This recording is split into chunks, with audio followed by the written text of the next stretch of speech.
Be careful what you say, mouth, gesture.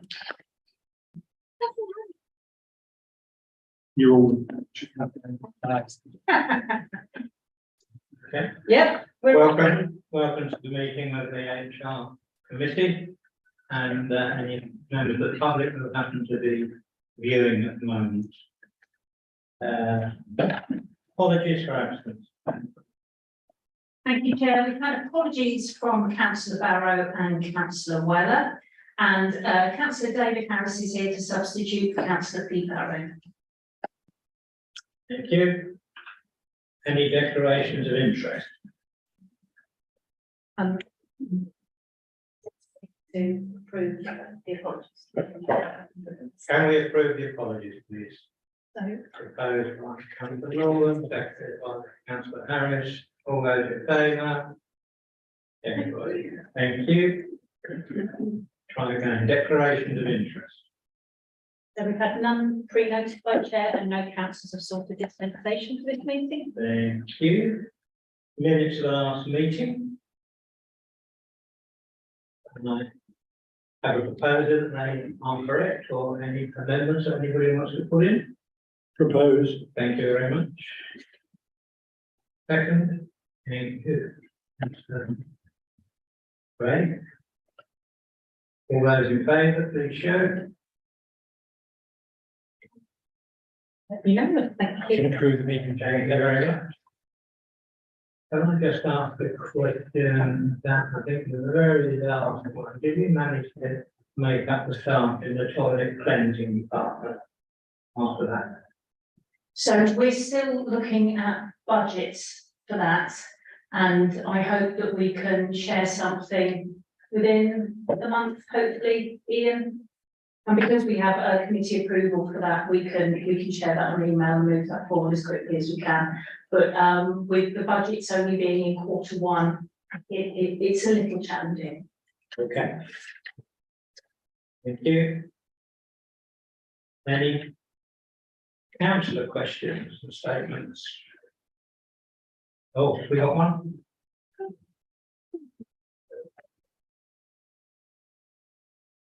Because my memory, can you just recap what the decision we made about the toilet and where we are with it? Because I'm just struggling with the detail.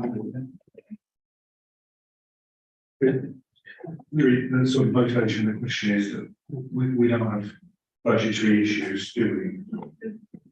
We're underspent.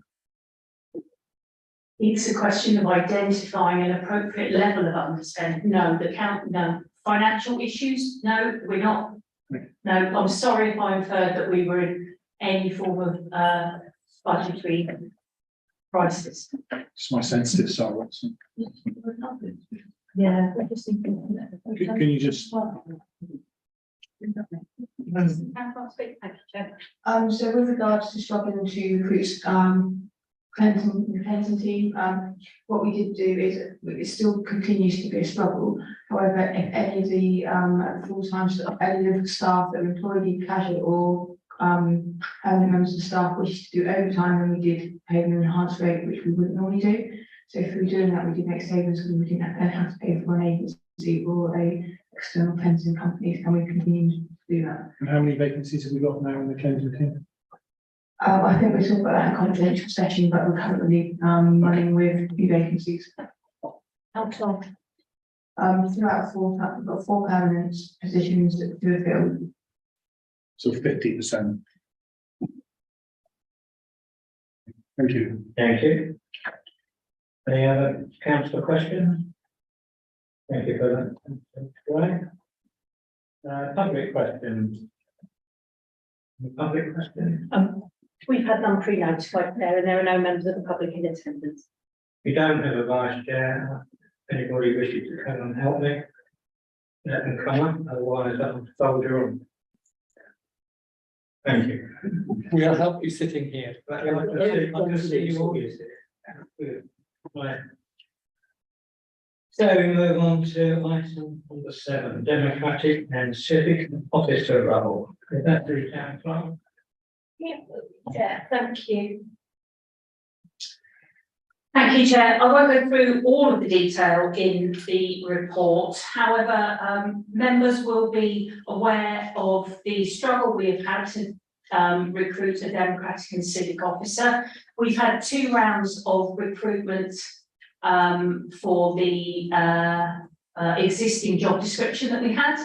We then had a third round of recruitment where we rejigged the role slightly and advertised it as a trainee role and or an apprenticeship role. Unfortunately, we had no suitable applicants for that either. So as a third attempt to get this important role filled, and the reason it is so key is it is the key role that manages the legal processes around the committee meetings, which is where all the decisions of the council are made. Currently, myself, the deputy town clerk and the assistant town clerk are covering that role, so are essentially picking up a third of a full-time equivalent workload. There are some savings because we would have had a significant hand in the agenda anyway, but it is very much testing our time management and time planning skills. So we are very keen to get this recruited to. And having tried the existing role twice and having tried a reduced wage for a trainee or apprenticeship role, we've done some benchworking, Mark, against other town, district and unitary county councils, and seen that maybe our pay is slightly low, particularly when we are asking our democratic officer to be really the sole attender at evening meetings. Although we could offer some flexibility around that, however, it's still our preferred route that we have someone here to assist with the committee management, taking the minutes in real time, assisting with the live stream, etc. So having done that benchmarking, having looked at what we were paying, we are proposing that the role is uplifted to 25,409, which will take it to SCP 14, which is an increase of the figure that's in the report, £2,632. It can be met out of the existing budget underspends, bearing in mind that we're unlikely to recruit that role for at least a couple of months by the time we've advertised, interviewed, and the successful applicant, should there be one, has completed their notice period for their current employers, if there is one. Happy to respond to any questions anyone may have, Chair. Great, and Councillor Norwood. Thank you, Chair. The one number that's not in here is what Dorset Council pay their democratic officers. You've got it in there with the apprentices, but given that we've lost officers before to Dorset Council, I'm questioning whether the rates is enough, and I wondered why we didn't benchmark against our competitor, because they are just up the road, because it would be obvious to me that when we lost, I can't remember the lady's name, but she was the best. Right. No, before the Nikki. Nikki, that's it. Because they're both of them were really good. I think Nikki went to work for Dorset Council, and she said, I'm just wondering whether it's enough and why we didn't benchmark against DC. Thank you. So the benchmarking was performed against roles that have been advertised recently, and the one Dorset role was the apprentice role at 21,000. What we can't do is ask what any individual's terms and conditions of remuneration is, particularly as a lot of the people with Dorset Council have been there for some time, and Dorset Council operate on a banding rather than a single point, which is what we operate on. So there are issues of confidentiality. I could attempt to get an idea of where I just want you to be confident that that's enough money. we did have a little bit of a debate whether it should be 14 or 15. 15 would take it up to 25,800 and something, 900 and something, so still 25 something because of the way the banding works. So 15 will be a little more, bearing in mind there is a pay rise pending, which we hope will be confirmed soon, just short of £2,000. What I don't want to happen is for you to come back again and say, we tried it at this rate and we still didn't get anybody, then you have to go through the process again. So, you know, I'm trusting you to pay. Well, my view would be that you need to pay what you need to get the right person within certain bounds. And, you know, I suppose on what listed other people, but if it has to go another band, then you make a decision whether it's 14, 15, then I'll wait. I would welcome any recommendation along those lines, thank you. Yeah, councillor Northern. A slightly different question, which is, by increasing the salary, does it make it more attractive for an internal applicant? It may do. Because that will leave us still with having to recruit somebody. I was just thinking who, and nobody is immediately leaping to the front of my mind. The reason I'm asking for the pay increase is so that we can stipulate experience and existing skills. And I'm not aware of anyone within the organisation with the level of experience I would like for that increase. So if somebody were to apply, one might argue that they have to demonstrate their capability in the role before they get all the money and then get some additional training. And do bear in mind that this has been advertised 3 times Yeah. already and we haven't received any internal applicants. Right. Okay, I just wanted to understand the effect it might have on existing staff, because you don't want to start a round of salary chasing, much as the individuals, need to look out for themselves. Is that councillor Roos? How many hours is that for? That's the full-time equivalent, So that'd be 42 hours, 37. 37, okay.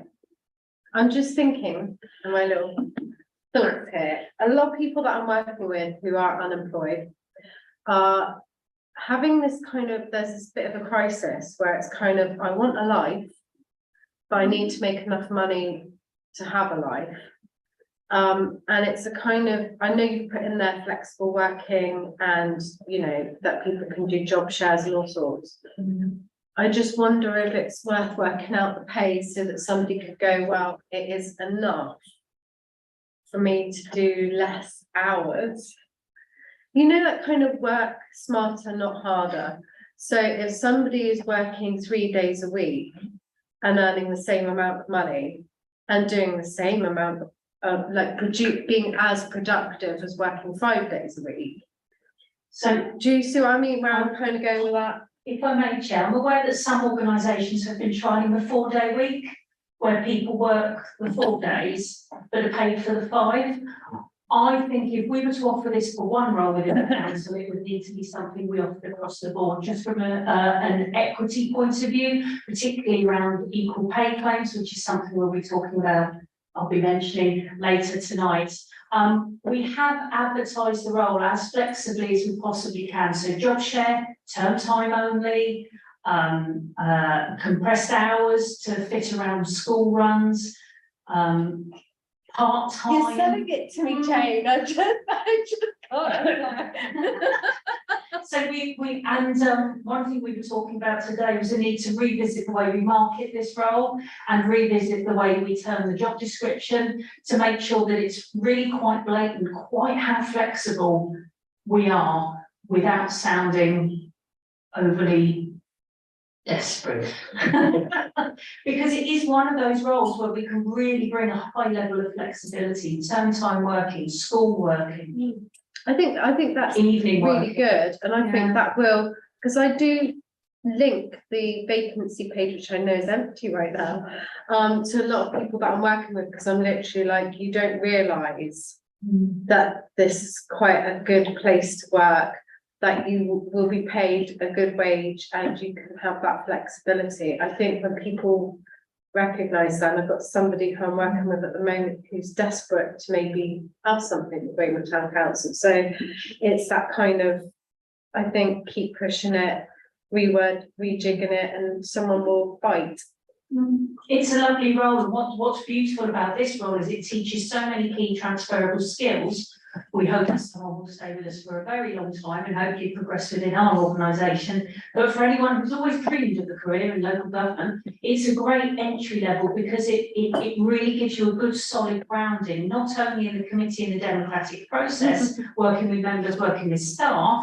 I'm hoping someone might be watching, but it also, because you attend the committees and read the papers, you get to learn a lot about the council, just sort of by osmosis. If I may, can I just David, just so you know, I work with people who work at Dorset Council as well, who struggle with the politics and quite a toxic environment compared to other councils. that I'm aware of. I'll join the club there. And so, yeah, but I would say, so I'm very mindful of what councils I'd recommend people apply for and which ones I'd tell them to stay well clear of when it comes to vacancies. So I know when you say competitive, when it comes to people's health and well-being, although Dorset Council like to pretend that they are mindful sometimes They don't have any of how- vacancies for. of how people are doing in their well-being, considering how many of their staff are probably seeking help for their well-being. Yeah, I don't have any defence for that, other than they don't have any democratic office vacancies, so they must be doing something right. But I think that's something we can appeal on, is maybe the fact that we're a smaller council, but we're a nice place to work. Yeah. Um, A little bit careful. And just to say, I take on board the point about people being able to look at how a part-time role will work. So what we'll do is we'll put the hourly rate in as well to allow people to do the maths a little bit easier. Councillor Bergman. Thank you. So I agree with Jane's point about not setting precedent. But similar to Councillor Gray's point, if we give you flexibility, and I don't see why not, to maybe vary the salary a little bit, so you don't have to come back to committee. Could you not headhunt? So for example, That's where I'm going. not wishing to name names, but Nikki, when she worked here, you know, I found it to be fantastic actually. And somebody like her, could you not, and sometimes if people are approached, they're minded to take on something they wouldn't apply for. You know, I'm one of those people. If you approach it, you know, it's a good feeling. So could you approach somebody with Nikki? You have flexibility to vary the grade. You can negotiate with her, and basically JDI, just do it. So let's just say that particular avenue is currently being explored. I've also been talking to some of the clerks in surrounding councils about the opportunity this would be for someone who wanted all the fun of agenda management without the legal responsibility of being a clerk. And there was some interest. That would, my ideal person would be, if we can't get someone highly experienced, as you said, Councillor Bergman, someone with that clerking ability, because the vast majority of smaller councils, a huge part of the clerk's role is the agenda management, the meeting management, someone already with those skills.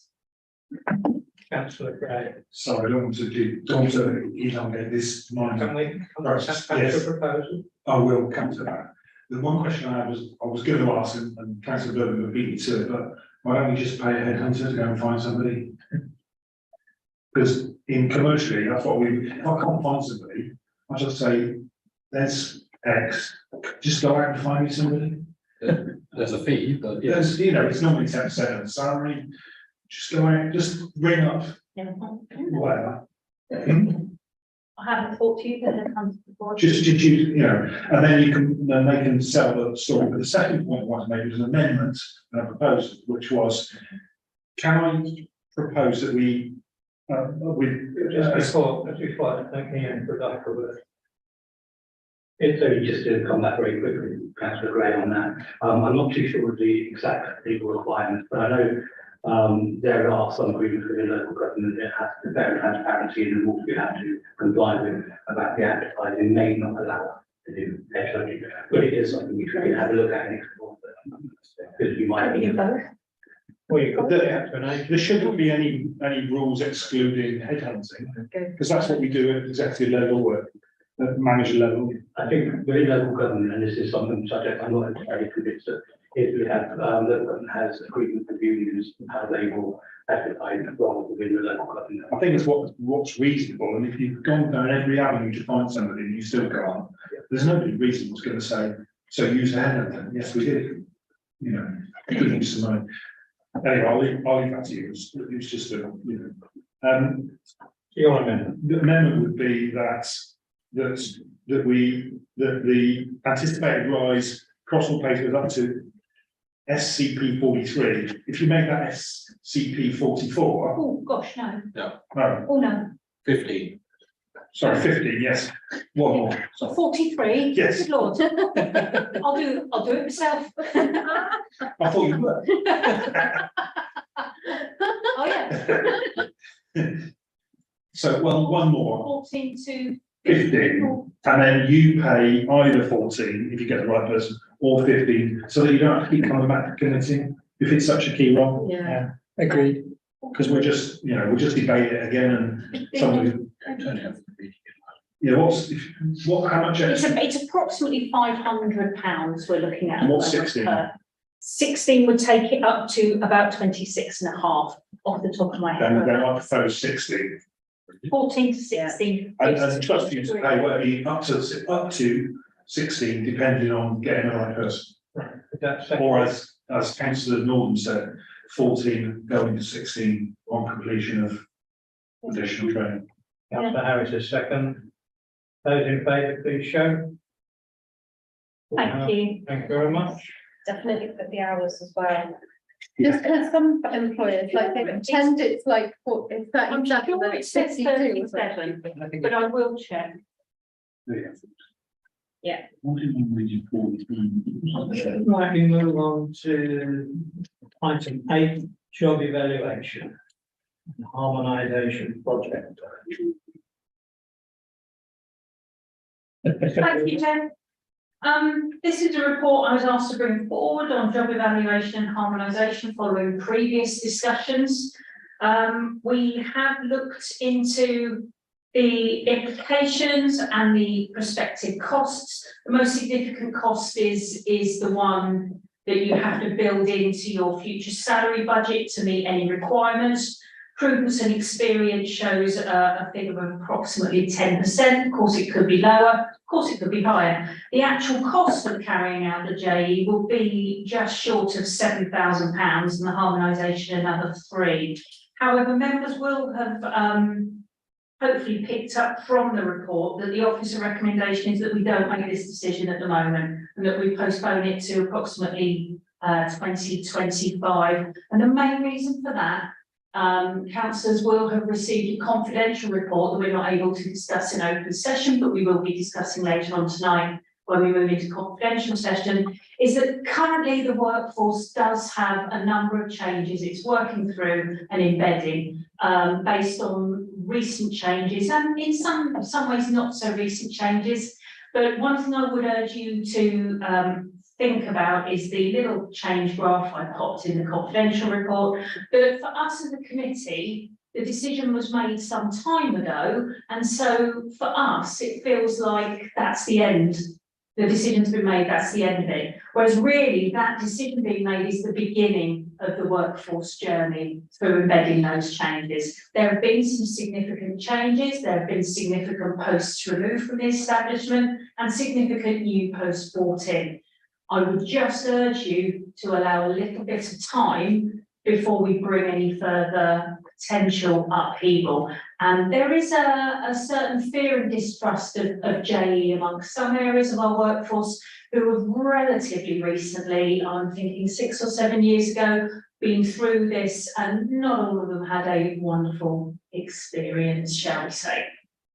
So they are the reasons why the officer recommendation is, can we look at that when the organisation is a little bit mature in its new form. Thank you, Chair. If we do turn it over into next year, then the new council got to get themselves sorted out as well before it goes on. Councillor Northern, Councillor Graham. Thank you. A couple of questions. I'm a little concerned about the idea of delaying it so long.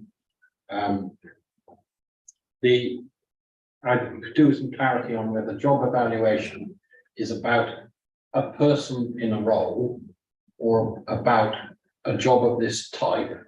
What should it pay? Could you clarify that first?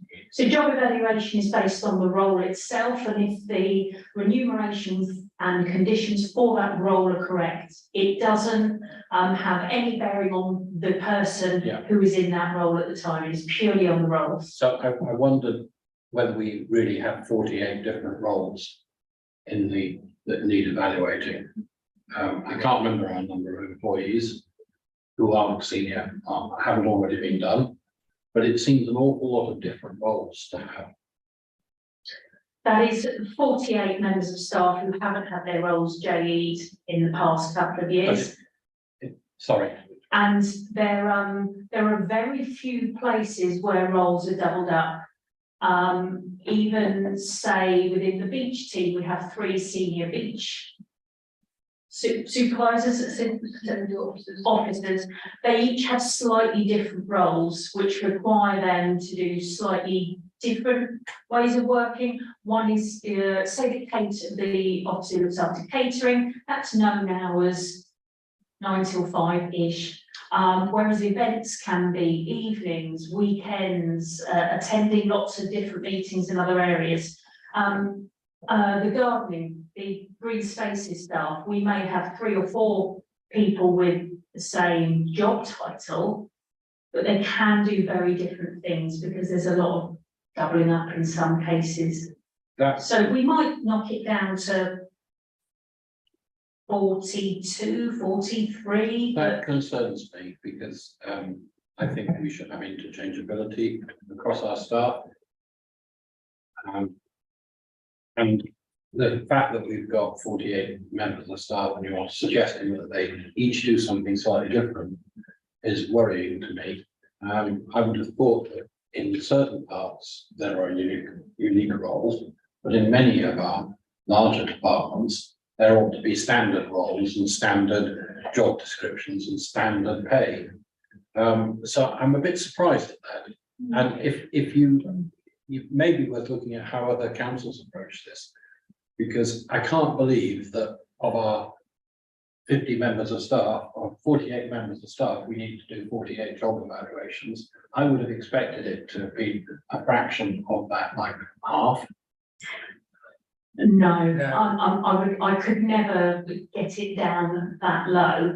The other thing you need to bear in mind is we might have 2 or 3 people on the same job title, but their roles have evolved and they're doing slightly different things. So you have to look at all the roles and talk to the people about what they're I'm very doing. excused now. They're on the same job title. I expect them to be doing the same job. Oh, so we don't, Maybe that's it- partly what this is all about. They may do it at different levels of performance, but that's not job evaluation, that's people evaluation. So I'm Yeah. confused. Yeah, if I may Yeah. lecture.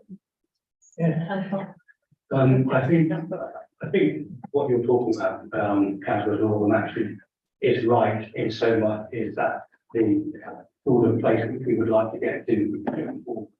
We're still in a place where we inherited a number of job roles, job descriptions, which are quite different, which we have to work with. And each of those have different contracts. There is quite different variables in each of the works and job descriptions that people have. In an ideal world, if you go through JE, you would have a look at the whole job harmonisation across the organisation to see if there is some jobs which of similar nature where you could harmonise them so that those people could then go across to the same set of job descriptions and terms and conditions. You'd expect the gardeners, for example, in principle, to have exactly the same job descriptions, and then you would just have one job evaluation across those. But that's where it's another reason why I would probably suggest that looking at job harmonisation is the next situation. I thought what needs to be done so that you do job evaluation effectively rather than doing it on what you've got at the moment, which is a definition of people company. So then I would probably, this is what you're suggesting, that you do the harmonisation first and then you do the job evaluation. That seems to me to be a sensible approach. So the harmonisation is more through the contract, so across the organisation, I think it says in the report, I think there's off the top of my head between 6 to 10, I think there's even more, Jane. What do you have more? I think there's 7 to 10 from different types of contracts across the organisation. Some date back to the 1980s.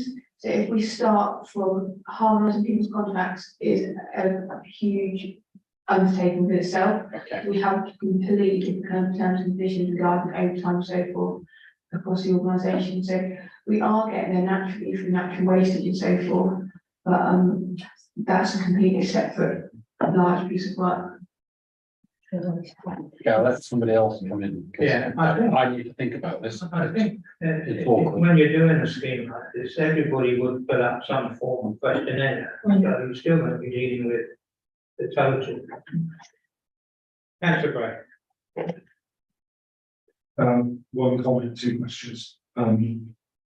Chicken and egg is right, so I think David answered his own question, so I fully support the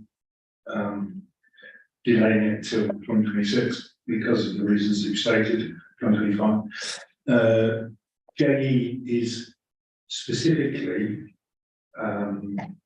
targeted at sorting out the 48 roles, so you have to do one to get down 48 roles in my view, and it has to be done that way around. In my experience, that's the way it's always been done. But welcome to local government, because you know commercially we'd about four titles and that'd be it. But my two questions are slightly different than David's, in as much as, do we have to go all the way down the organisation in one go? So in other words, the way my understanding is, having been on HR for a number of years, is that we slightly moved down the organisation, and I'm wondering whether it's too big a bite to bite off 48 at one go. So I'm not asking for an answer, just when we get to the next council, it might be that you do it as a two-stage, so you bring it down to a level, and then 2 years later or whatever, you go down to another level. At least you'll have a process map through that. So that will be my recommendation. However, my question is around the optimistic bias of 10% pay rise. I know you put that in there. I want to go back history wise and say, what did we, Ian, can you remind me what we put in the budget last year for a pay rise and what you actually achieved as a pay rise from local government? I can give you the first part, 8%. We put 8% in, and have you had a pay rise? No, so we don't even have this year's pay rise yet, which is, you know, inflation is dropping. I'm wondering why local government is recommending, because that has an effect on what's coming, which is the budget discussions. I'm not overly happy to put another 10% in on top of 8%. So it's in the paper. That's why I'm questioning it. You're thinking of all these people who would have not gone on strike if they were getting 8%. Yeah. I was sort of thinking 18% in 2 years. Yes, please. Yes. You know, So if I may, Chair, before I respond directly to Councillor Gray, Councillor Northam, something you mentioned was why the delay to 2025. My thinking around that was, we are going to be getting a new, in some way or other, crop of councillors come 2024. Some of you may be returning, some of you may not be. We may have very different look, feel, strategy, priorities for the council. And what I wanted to do was make sure that those councillors could have the run up to the August break to work out what's what and how you do this and what an agenda is, and you know when you have to turn up and how you ask questions and how what on earth is an amendment to the amendment to the resolution to the motion. And then in the autumn come back and refine those skills ready for something in January, February 2025 will be my preferred way forward, because then we can plan it for the next year and hit the next budget in November, which is what we need to do budget wise. So perhaps as a compromise, may Chair. Can I go on to councillor Thurber? I think this is very straightforward. And it's more of an operational issue, I think, which is down to the town clerk, and more down to the town clerk, sorry, than this committee. But basically what's happened is we've had a restructuring, there's been change. The town clerk has reasonably suggested, can we wait a little bit? Because otherwise there'll be operational problems, which is fair enough. So the simple thing is, do we agree with that or not? I, for one, think we should. The operations are down to the town clerk, not this committee. So I just think we need to support the suggestion. Come back next year. If I could just talk about the 10% in the paper. So the 10% in the paper isn't linked to the national pay increase. That's what the consultancies that I spoke to who carry out JE said. Vast majority of cases, salaries go up, they don't tend to come down. And we normally recommend to organisations that you put 10% in, because that's normally the average of the wage increases. If wage increases do come down as a result of JE, they are pay protected for 2 years, so there will be a delay in realising any reductions that will come through. The interesting question of local government pay increases. So, the same thing normally happens each year. In about Christmas time, the unions make their first offer, which is invariably 10% increase, plus maybe some additional days leave, maybe additional considerations around sick pay, joining conditions, that sort of thing. But it's usual that the unions go in at 10%. Then the Joint National Council, who are the body who agree the pay increases, will come back with their offer, which will be significantly lower. The unions then make a counter offer, and then JNC normally make what they term their full and final offer, at which point, invariably, the unions say they're going to go out and consult on strike action. That happened this year. We have heard that Unison members, so strike action for Unison members, you have to have more than 50% of those vote in favour, and more than 50% of the organisations with voting members vote in favour. Now, Unison came back with over 50% of individuals voted to strike, but not 50% of the represented organisations. They are currently talking to GMB and Unite, and Unison, who are the largest of the three, are recommending that they go back with a final offer to the JNC, which means that the JNC, and this part of my local government crystal ball is usually works quite well. The JNC will come back and say, no, that was our final offer, and so it will be agreed. That's what happens in normal years. The offer on the table at the moment is £1,925 per employee flat rate, and a rate of 3.88% if you are SCP 43 or over. And we have worked that out As a percentage. As did we say we thought it might be somewhere between 6 and 7%, and we budgeted 8. So prudently, our current thinking, which we will not be minuting or alluding to or admitting to ever again, is that probably the next year's budget we would recommend 6 or 7%. Sold.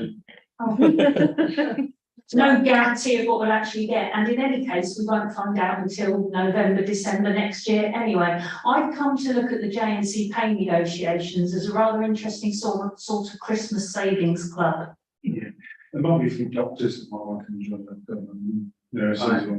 Can we proceed with the proposal? I think councillor Gray, councillor Berg wants to second it, but yes.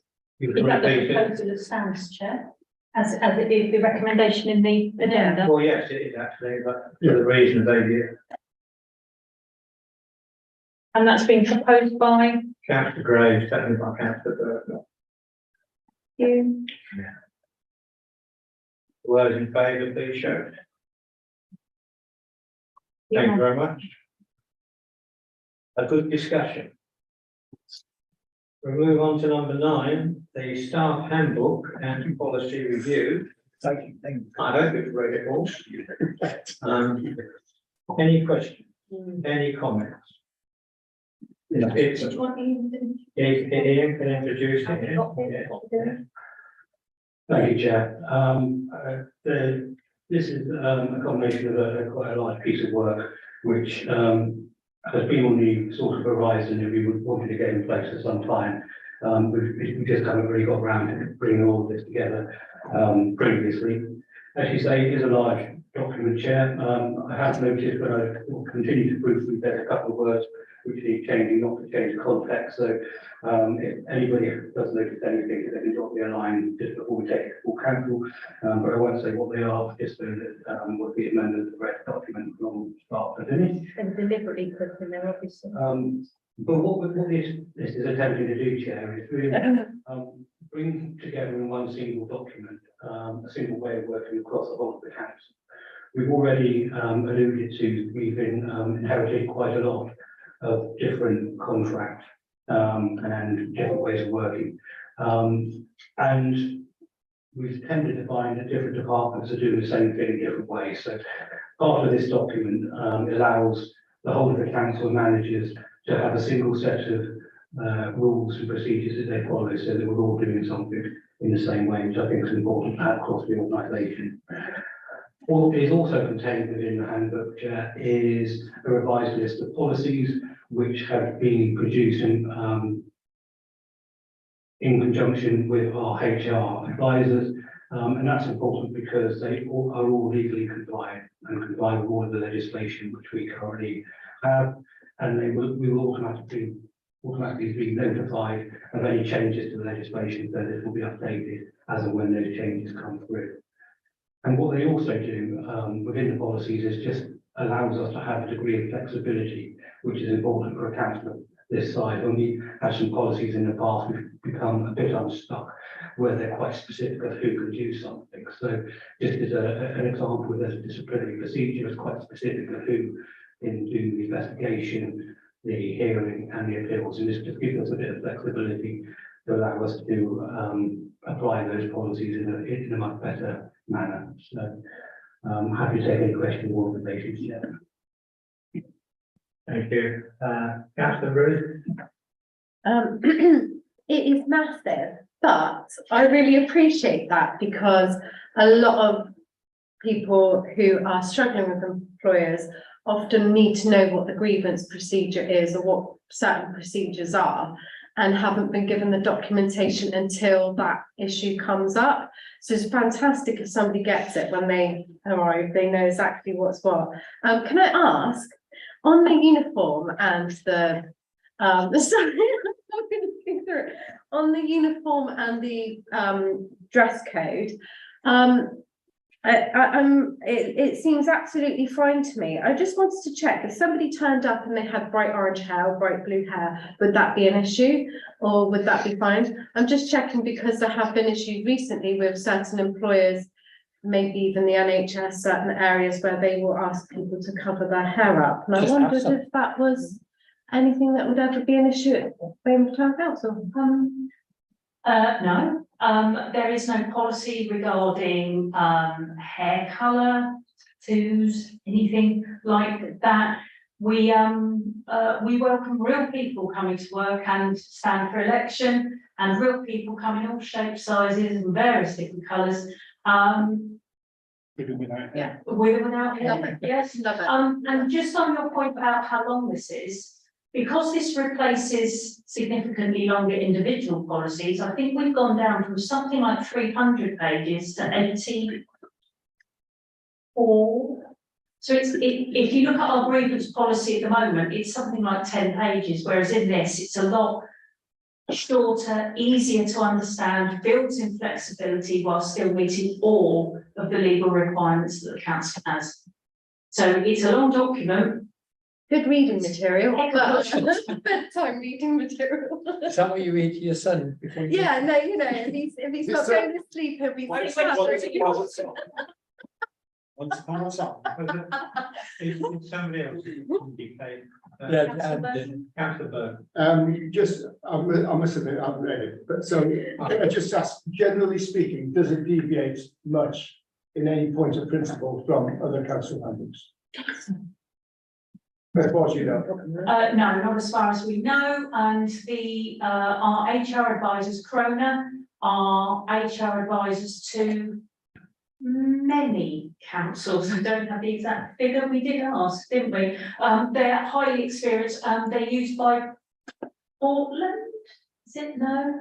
They are used across a number of organisations across the country, including the governing body for HR advisors, so they advise HR advisors, so they have that real good understanding and knowledge. Who do they do with that, of course? So have they written this? Yes. Oh, they've written it. But Ian's team have had involvement in all stages to make sure that, so you'll have noticed from the report number 8 on JE where I mentioned the Green Book. Green Book terms and conditions are what all local government staff come under. So we've had to make sure that all of our policies sit within Green Book as well as legal requirements, ACAS guidelines, etc. And Cromer have helped us pull together something that covers everything we had as Weymouth Town Council before in a slightly simpler way that enables us to meet recommended ways of working and legal ways of working. Okay. So Cromer are highly experienced HR providers. Okay. Well, I must admit there are one or two little things I don't agree with, such as the paternity leave section, but at the end of the day, I'm old fashioned, so and if it's normal, it's fine. Yeah, so- that's in law at the moment I know, now, I so know. paternity leave, so that's something we're duty bound. Yeah, I know. Councillor Roos. Just jumping on the positive mental health side, I just wanted to ask, because it doesn't seem to mention it here, but to give you an example, if let's say I'm in my probation period or I've just started work for council and I'm 3 or 4 months in and my son gets killed and I have a nervous breakdown and I end up sectioned at Forston Clinic, would you be, I know this is quite extreme, this is an example. At that point, somebody who's at Forston Clinic will probably contact you to sort out when I come out, how am I going to come back to work and how am I going to manage things even though I'm particularly vulnerable. It says here that adjustments may be made on a temporary basis. Can I just clarify that if that were an extreme example, but an example of something that might happen, would all those reasonable adjustments be put in place? And would it be temporary? Would it be, long term, whatever needs to be done? If I can remember, so actually your scenario isn't the scenario that we have there. So I'm so sorry No, to tell you guys. In a situational leadership, so for that example, you wouldn't put everything in place because it's something that wouldn't necessarily happen. Yeah. We have worked in the past, when we've had discharges from Forston, and then we have an assigned worker and putting plans in place and so forth, that we do everything we can. Also, as a council, we have a very good 16 if we in probation.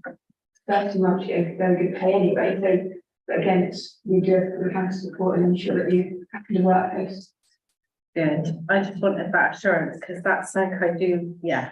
And just to reassure you that although that part of the policy talks about temporary reasonable adjustments, we of course look at long-term and permanent reasonable adjustments for any members of staff who may acquire a disability or an illness or needs outside of the council. Because it says disability in here, but for example, if I had nervous breakdown, I wouldn't necessarily be even eligible for PIP or be seen as having a disability. But I'm still struggling with something that might be ongoing, if you know what I mean. So in the past, we've looked at reducing hours, giving a different hour spread, realignment of some duties, rejigging job descriptions, and we're open to all of that. One of the great things about being a council of our size is that we're small enough to be able to operate on an individual basis and take care of the individual. Brilliant, thank you. Okay, can we move on to the recommendation that the committee agrees to recommend the adoption of the staff handbook and revised policies before council? Proposed by Councillor Northern, seconded by Councillor Harris. All those in favour, please show. Thank you very much. Another one. Information items, town clerk, and town clerk's annual appraisal, etc. I move those to be noted. Just that, it's a requirement that it's reported back to the HR committee, so there is some oversight on the goals that are set for me in my annual appraisal. There are 9 of them over the coming year. You have both Councillor Huckle and Councillor Harris who set those with me, who I'm sure will be as equally happy as I am to respond to any questions or any clarifications required. But other than that, Chair, I wasn't planning on there being a discussion. Councillor Gray.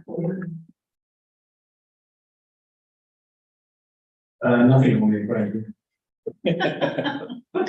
Just one minor point. You referred to the data around sickness and absence and say, due to the HR, it's going to be coming in November. When I look at the forward plan under HR meeting on the 22nd, it doesn't say just a, I just, for completeness, because the forward plan never gets lost. I just want to make sure that that. I'll add it in. is. It will be a standing item on every HR. Yes, and the sort of supplement to that is, when we get the stats, they often don't tell you where, not the person, but how many we've got at certain stages. And I'll be looking for that detail on that meeting. So ex-employee is off sick, what stage, because from a finance point of view, from a person point of view, we need to know where they are in the process. So however you display that. As long as we're able to give you that information in a confidential way where individual staff members can't be identified, otherwise we can always supplement it with a I don't confidential need to know the report. person, just want to know. Yeah, if we have say we've got one person off long-term Yeah. sick and, and there's only one person missing from the organisation, it can be less easy in a small organisation to Hide there. retain that confidentiality. Thank you. Councillor Roos? I don't know if this would be a number 10 or something to add at some point. Coming from a mental health perspective, I would like to know how you manage your well-being outside of work as part of your appraisal, because it's very work heavy. But I would like to know about, and this is something I ask because I sit on an approval panel for people who section people, and these are very high up healthcare professionals, and they often sit there and talk about how they're managing people, how they're dealing with situations. But I always want to know, how do you leave work at work? How do you look after yourself? Because you can't look after other people if you can't look after yourself. So I think that should be a part of any appraisal, is how you do you. So there is a section on the annual appraisal document that's common. So all members of staff have the same annual appraisal form to fill in, and there is a section there on wellbeing, and managers are encouraged to explore that. But through the regular meetings we have, or one-to-ones, it's not something either that we only talk about once a year in the annual appraisal. And it's something we talk about in staff meetings, in team meetings, and we promote via the promotion of the EAP, the Employee Assistance Programme, which I'd love to take this opportunity to remind you is open to councillors as well. The 24/7 helpline is available to us all, and we promote that regularly, and it's part of the reason we try and have some downtime as staff together, like the recent event staff had at the Nose last week, just to allow that little bit of decompression and the humanisation of the workforce, because sometimes it's very easy to see people in their job roles and not as Fred, whose dog isn't very well and is struggling because of whatever. Is that, and that is in the, can I double check that isn't, just because I make it official in my workplace? Yeah, there's a heading on wellbeing where staff and managers are encouraged to discuss any wellbeing needs, any wellbeing concerns, whether staff have got the right equipment, so the right chair, the right display screen, the right screen readers, any sort of reasonable adjustments will come up in that discussion. And although there is that section annually, it's something as an organisation we encourage discussions. You may have seen the posters around the building that we have mental health first aiders now, as well as physical health first aiders, I suppose they would be. So it's something the council is very hot on, and it's one of the reasons we wanted to go with Crona as our HR advisors, as they have their own EAP assistance programme open to all staff and councillors. Thank you, Jane, because I appreciate that's not an easy aspect to bring into the workforce, but it will pay back. I promise it will. It'll pay back eventually. Yeah, thanks for that. I can assure you that goes well for the organisation. Councillor Bergman? Thank you, Chairman. No question on the appraisal itself, but just one point on objectives. So just reading through them, the majority of the 9 start with the words either support or review, which are quite easy actually. If you follow those 2 words, that's quite an easy thing to do. So I'm just thinking most objectives generally would be a bit more specific and have an outcome, so they can be measured a little bit more. So to review something, it's difficult to measure a review. or support, that's difficult to measure, but just a general point, I'm not too bothered either way, Carl, to be honest, it's just a general point that when you set objectives, they need to be measured, that's all. Or measurable, rather. Yeah, I mean, there are a few targets in there to do something by a certain time. I think I was quite, in a number of points during my annual appraisal, when we were target setting, I asked for clarity around what it looked like, what success looked like, timeframes, what did certain bits mean, and I think we've included quite a lot of detail in there, particularly around timescales. But I do get an interim 6-monthly appraisal, so these are reviewed, they're not just left for the next year, so there is an interim, and I do meet regularly with Councillor Harris where we discuss key objectives and how they're going. Right, so the recommendation is that the committee notes the information above. Noted. Noted. Thank you. And now we move on to confidential matter and proposed exclusion of the press and public under the Public Bodies Admission to Meetings Act 1960. Members of the public and press are required to leave the meeting due to the sensitive nature of the item next to be considered relating to individual members of staff, performance, terms and conditions, etc. And the recommendation is that councillors agree to exclude the public and press. Proposed to be excluded. Proposed by councillor Northern, seconded by councillor Harris, all those in favour? Thank you very much. Thank you. So we will